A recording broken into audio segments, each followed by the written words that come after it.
ধরনের মতো আর 5টা গায়ে হলুদের অনুষ্ঠান নয়, এই গায়ে হলুদে রয়েছে আলাদা চমক। চারিদিকে সাজ রব, মন্ত্রী, এমপি, রাজনীতিবিদ, সাংবাদিকরা হাজির হলুদ আয়োজনে।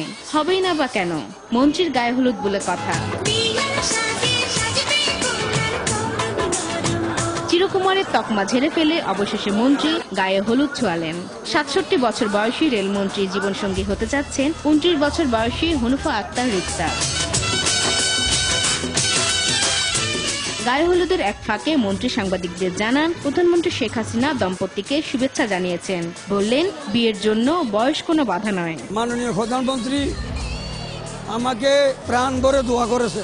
আমাদের দুই পরিবার এবং আমি এবং রিক্তা যেহেতু পরস্পরকে মেনে নিয়েছি, অতএব এখানে বয়সের কোনো কথা আর আসতে পারে না। মনের মিলেই সবচেয়ে বড় কথা। দেশবাসীর কাছে দোয়া চেয়েছেন এই দম্পতি। আপনার দোয়া করবেন আমরা যাতে ভবিষ্যৎ জীবনে সুখী হতে পারি। আমি আপনাদেরকে বলবো, আপনারা সকলে আমাদের জন্য দোয়া করবেন। মন্ত্রীর গায়ে হলুদের আয়োজনে চমক দেখাতে হাজির হন সঙ্গীত শিল্পীরা। তারা আগত অতিথিদের মাতিয়ে রাখেন গানে গানে।